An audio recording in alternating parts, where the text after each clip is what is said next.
आप फ्रेशर हो, स्टूडेंट हो, इंटरमीडिएट हो, बैकएंड सीख रहे हो या सीखने वाले हो, तो आपको माइक्रो सर्विसेज के बारे में भी पता होना चाहिए। आप उसको समझ के और अपने सीवी में और रिज्यूमे में डाल सकते हो। है थोड़ा सा कॉम्प्लेक्स, बट अगर आपको समझ में आता है तो बहुत इजी बन जाता है। कोई भी चीज़ तब तक कॉम्प्लेक्स लगती है जब तक आपको समझ में नहीं आती है। अगर आपको चीज़ समझ में आ गई तो वो चीज़ बहुत आसान हो जाती है।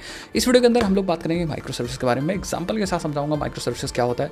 और अभी जो आप कोड कर रहे हो या करते हो इस समय, एक ही प्रोजेक्ट बना के सब कुछ कोड कर दिया भर भर के, उसको क्या बोलते हैं, साथ साथ में माइक्रो सर्विसेज कब आपको यूज़ करना चाहिए, उसके एडवांटेजेस क्या हैं, और जो आप एक ही प्रोजेक्ट के अंदर सब कुछ भर देते हो उसको क्या कहते हैं, सब चीज़ डिटेल में बात करते हैं। बस आपको क्या करना है, हमें सपोर्ट करने के लिए चैनल को सब्सक्राइब करना है, वीडियो को लाइक करना है और एक अच्छा सा कमेंट नीचे करना। चलो वीडियो को स्टार्ट करते हैं। तो गाइस, माइक्रो सर्विसेज को समझने के लिए सबसे पहले हमें समझना पड़ेगा कि हम जो प्रोजेक्ट बनाते हैं और एक ही प्रोजेक्ट के अंदर सब कुछ कर देते हैं उसको क्या बोलते हैं और उसकी क्या डिसएडवांटेजेस हैं।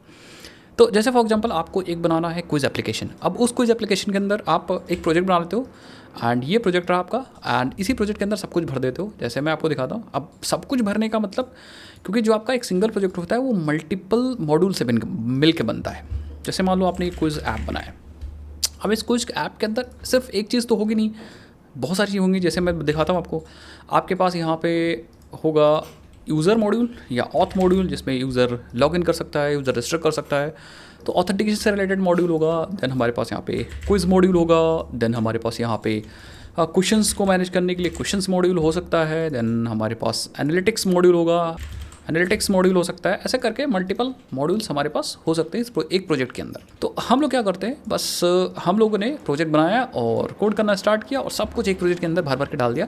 एंड इवन इस प्रोजेक्ट का एक सिंगल डेटाबेस होता है। तो मैं दिखाता हूँ आपको। Yes, like this is one database. हमने कहा चलो मैं यूज़ करता हूँ माइस्क्यूएल। अब ये जो आपका एप्लीकेशन है वो यूज़ कर रहा है माइस्क्यूएल डेटाबेस को, कोई दिक्कत वाली बात नहीं, माइस्क्यूएल डेटाबेस भी यूज़ हो जाएगा। मान लो आपने पूरा मेहनत करके प्रोजेक्ट बनाया और प्रोजेक्ट बनाने के बाद आपका प्रोजेक्ट अच्छे से चला और आपने डिप्लॉय कर दिया उसको, कोई दिक्कत नहीं होगी, कोई भी दिक्कत नहीं होगी। जब ये रिक्वेस्ट आएगी, आपका एप्लीकेशन इस रिक्वेस्ट को सर्व करेगा और डेटाबेस से डेटा लाएगा और दे देगा। चाहे वो ऑथ का हो, चाहे क्विज का हो, चाहे क्वेश्चन हो, चाहे एनालिटिक्स हो, परफेक्टली चलेगा। बट इस टाइप के एप्लीकेशन आर्किटेक्चर को बोलते हैं मोनो मतलब सिंगल, मोनोलिथिक आर्किटेक्चर। इसको बोलते हैं मोनोलिथिक या मोनोलिथिक आर्किटेक्चर। मोनोलिथिक आर्किटेक्चर मतलब मोनो मतलब एक ही प्रोजेक्ट के अंदर सारे मॉड्यूल्स हैं आपके। और अगर एक ही प्रोजेक्ट के अंदर सारे मॉड्यूल हैं तो स्टार्टिंग में तो कोई दिक्कत नहीं होगी, बट जब आप प्रोजेक्ट को स्केल करोगे तो बहुत सारी दिक्कतें हो सकती हैं। ये ऐसे ही है जैसे फॉर एग्जांपल आपका एक किचन है, आपका एक रेस्टोरेंट है, उस किचन के अंदर सिर्फ आपने एक ही कुक को रखा है और वही कुक क्या कर रहा है, सब कुछ बना रहा है। एक शेफ़ है बस, वही। अगर हमारे पास मान लो पनीर बनानी तब भी वही बना रहा है, दाल मखनी बनानी तब भी वही बना रहा है, सारा काम वही कर रहा है। तो स्टार्टिंग में तो दिक्कत नहीं होगी, लेकिन जब आपके रेस्टोरेंट के अंदर बहुत सारे लोग आने लगेंगे तब प्रॉब्लम होना स्टार्ट हो जाएगी। समझ गए? तो फिर आपको क्या करना पड़ेगा, एक कुक की जगह कई सारे कुक अलग अलग काम करने के लिए अलग अलग कुक को रखना पड़ेगा। सेम यहाँ पे भी है कि इस मोनोलिथिक आर्किटेक्चर में सारा चीज़ें एक ही एप्लीकेशन के अंदर है।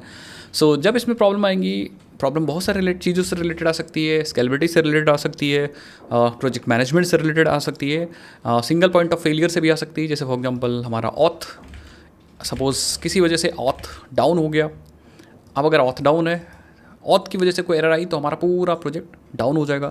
या मान लो आपने एक को अपडेट करने की कोशिश की तो सारा प्रोजेक्ट बिल्ड होगा और सारा प्रोजेक्ट अपडेट होगा। तो इसीलिए आपको माइक्रो सर्विसेज यहाँ पे चुनना पड़ेगा कि मैनेजमेंट अच्छे से कर पाओ। तो अब ज़्यादा डिटेल में बात करते हैं कि माइक्रो सर्विसेज क्या होता है, माइक्रो सर्विस आर्किटेक्चर क्या होता है। तो अभी तक हमने कुछ एप्लीकेशन का एग्जाम्पल लिया था। कुछ एप्लीकेशन में मैंने आपको गाइस बता दिया था कि हम एक प्रोजेक्ट बनाएंगे और उसी के अंदर हम बहुत सारे मॉड्यूल्स रख देंगे। लेकिन माइक्रो सर्विसेज में हम ये नहीं करते। Micro services is like breaking, या ये पहले चीज़ तो ये आर्किटेक्चर है, ये डिज़ाइन पैटर्न कह सकते हो आर्किटेक्चर है, जिसमें हमारा जो बड़ा सा एप्लीकेशन होता है उसको छोटे छोटे मॉड्यूल्स में डिवाइड कर देते हैं। इंडिपेंडेंट सर्विसेज होती हैं, इंडिपेंडेंट मॉड्यूल्स। जैसे फॉर एग्जांपल अब हम क्विज़ को मैनेज करने के लिए क्विज़ मॉड्यूल अलग से बना लेंगे, और क्वेश्चंस को मैनेज करने के लिए क्वेश्चन सर्विस अलग होगी। तो ये छोटी छोटी सर्विसेज होंगी जो अपना business logic independent of other services manage कर रही होंगी। जैसे फॉर एग्जांपल हमारे पास यहाँ ऑथ है तो ऑथ की सर्विस एक अलग होगी। ऐसा करके हम मल्टीपल सर्विसेज को बना सकते हैं। These are the micro services. अब हमारे पास यहाँ पे एनालिटिक्स है तो एनालिटिक्स की एक अलग सर्विस होगी। तो these are the micro service. इनको हम बोल सकते हैं कि भैया ये M1 है, M2 है, M3 है, M4 है। तो ये सारे एक अलग अलग प्रोजेक्ट्स होंगे खुद, खुद में ये प्रोजेक्ट्स होंगे।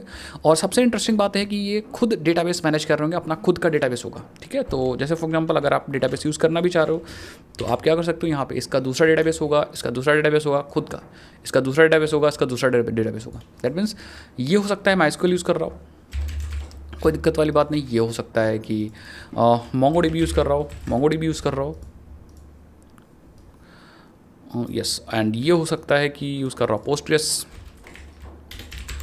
पोस्टग्रेस, एंड ये हो सकता है यूज़ कर रहा हो अगेन MySQL। दैट मीन्स यहाँ पे हम डेटाबेस अलग अलग यूज़ कर सकते हैं क्योंकि अलग अलग प्रोजेक्ट्स हैं। Even they can use different code base also, ठीक है। तो डिफरेंट टेक्नोलॉजी, कोड बेसेस अलग अलग, टेक्नोलॉजी अलग अलग। ये हो सकता है जावा में बनाओ, ये हो सकता है आपने जेंगो या पाइथन में बना रखा हो, एंड ये हो सकता है जावास्क्रिप्ट मतलब नोड.जेएस वगैरह बना रखा है आपने, नोड.जेएस, इसमें बोल दो जेंगो, मान लो वेब की बात करें भी जेंगो। एंड हो सकता है कि ये स्प्रिंग बूट में आपने बना रखा है, ठीक है। एंड ये हो सकता है आपने PHP में बना रखा है, PHP में बना रखा। तो ये हमारे हो गए माइक्रो सर्विसेज। दैट मीन्स अब हमने जो हमारा कोड सिंगल या जो हमारा कोड बेस एक ही था वो अब हम लोगों ने अपने कोड को बेस को डिवाइड कर दिया। दैट मीन्स अब कोड बेस अलग हो जाएगा, तो डेटाबेसेस भी अलग हो जाएंगे, टेक्नोलॉजी भी अलग हो सकती है इफ़ यू वांट। अब आप कहोगे सर अब जो ट्रैफिक आएगा वो अलग अलग प्रोजेक्ट पे आएगा, नहीं। अब हम यूज़ करेंगे यहाँ पे API gateway and load balancer. तो हम यहाँ पे API गेटवे यूज़ कर सकते हैं, एज सर्वर जिसको बोलते हैं, API गेटवे या फिर एज सर्वर क्या करता है, ट्रैफिक को राउट रीडायरेक्ट करता है। तो जैसे फॉर एग्जांपल अगर कोई ये बेसिकली सिंगल एंट्री पॉइंट है या कॉमन गेटवे या common entry point for request, common entry point for request. जैसे मान लो कोई रिक्वेस्ट करेगा तो इसी गेटवे को करेगा। नाउ ये जो गेटवे है it will redirect the request to the specific service जिसे भेजना। तो जैसे फॉर एग्जांपल किसी को अगर क्वेश्चंस निकालने थे तो सबसे पहले API गेटवे पे रिक्वेस्ट आएगी, API gateway will redirect the request to the question service, question service अपने डेटाबेस से डेटा को निकालेगी question service, and question service data को API गेटवे के थ्रू रिस्पॉन्स दे देगी। यहाँ पे इंपॉर्टेंट बात हो रहा है कि कभी कभी क्या होता है कि जैसे फॉर एग्जांपल अगर API गेटवे के पास कोई रिक्वेस्ट आई क्वेश्चंस की, तो API गेटवे का काम है सिंपली रिक्वेस्ट को दे देना वापस, पर्टिकुलर सर्विस को देना। तो API गेटवे क्या करेगा, क्वेश्चन सर्विस को रिक्वेस्ट को फॉरवर्ड कर देगा। लेकिन कभी कभी क्या होता है कि क्वेश्चन सर्विस को ज़रूरत पड़ जाती है क्विज सर्विस की, तो क्विज सर्विस कॉल किया जा सकता है क्वेश्चन सर्विस से, मतलब question service can interact with the quiz service. अब इंटरेक्शन के तरीके अलग अलग हो सकते हैं, HTTP के थ्रू हो सकता है, इवेंट ड्रिवन सर्विसेज भी बना सकते हो यहाँ पे जो इवेंट्स पे काम कर रही हूँ। तो ये रिक्वेस्ट करेगी हमारी क्विज सर्विस को, एंड क्विज सर्विस अपनी क्विजेस देगी। देन क्वेश्चन सर्विस क्या करेगी, जो रिजल्ट क्विज सर्विस से आया उसको लेगी और कंपाइल करके बना के response, then it will return to the API gateway के थ्रू रेस्पॉन्स चला जाएगा। सो इस तरह से काम होगा। बाकी फ्रंट या पहले चल रहा होगा API गेटवे के थ्रू सारे रिक्वेस्ट को सर्व किया जा रहा होगा, एंड लोड बैलेंसर लोड्स को बैलेंस करेगा। डेटाबेसेस भी हमारे यहाँ पे मल्टीपल डेटाबेसेस हैं, इनको हम अलग अलग सर्विसेज के साथ यूज़ कर सकते हैं। यही होता है हमारा माइक्रो सर्विस का पैटर्न। अब इसी पैटर्न को मैनेज करने के लिए, माइक्रो सर्विसेज का डिज़ाइन पैटर्न या आर्किटेक्चर को मैनेज करने के लिए वी फॉलो मल्टीपल थिंग्स। जैसे इसमें बहुत सारी प्रॉब्लम आ सकती हैं, सर्विस रजिस्ट्री की प्रॉब्लम या सर्विस रेस्ट्रिक्शन की प्रॉब्लम हो सकती है, तो उसके लिए हम सर्विस रजिस्ट्री यूज़ करते हैं। और देन हमारे पास प्रॉब्लम आ सकती है कॉन्फ़िगरेशन सर्वर की, भाई इतनी सर्विसेज हैं तो हम कैसे कॉन्फ़िगरेशंस मैनेज करेंगे, तो उसके लिए हम कॉन्फ़िग सर्वर यूज़ कर सकते हैं। फॉल्ट टॉलरेंस के लिए हम लोग रेजिलियंस वगैरह यूज़ कर सकते हैं। मल्टीपल इवेंट ड्रिवन सर्विसेज बनाने के लिए Apache Kafka and RabbitMQ use करेंगे।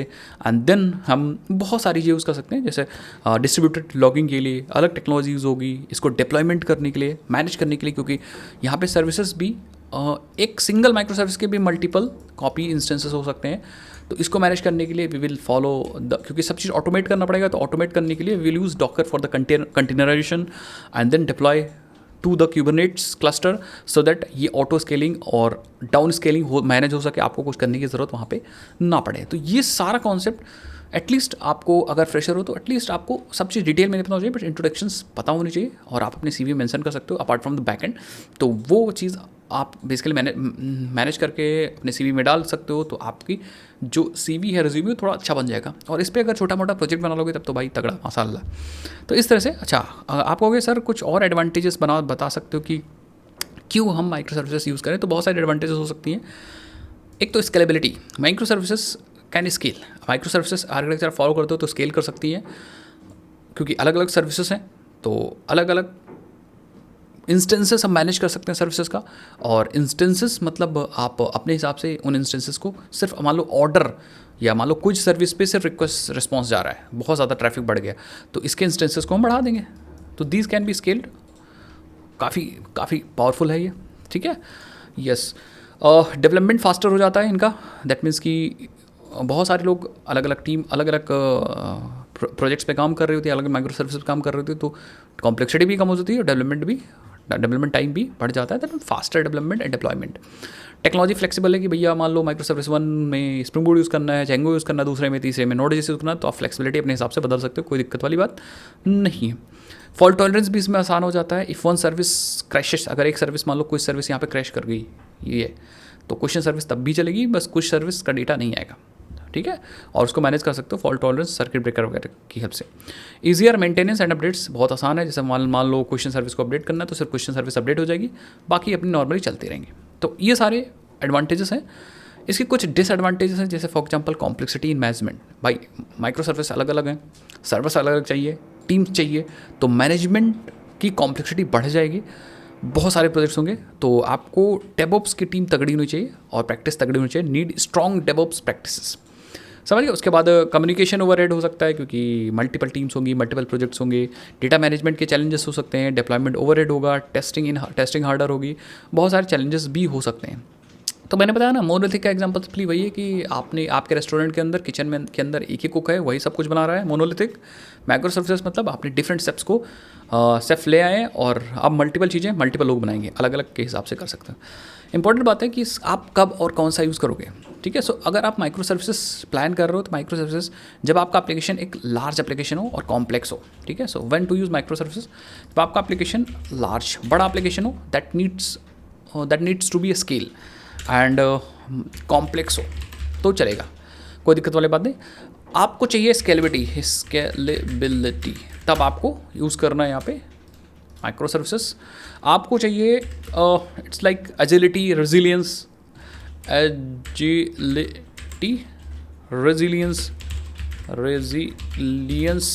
सो in these cases we can use micro services, वहाँ पे आपको माइक्रो सर्विसेज यूज़ करना है। यू हैव मल्टीपल टीम्स, भाई आपके पास हैव मल्टीपल टीम्स, बजट अच्छा हो, दैट मीन्स कॉस्ट इफेक्टिव है। नो, ये कॉस्ट इफेक्टिव नहीं है तो कॉस्टली है।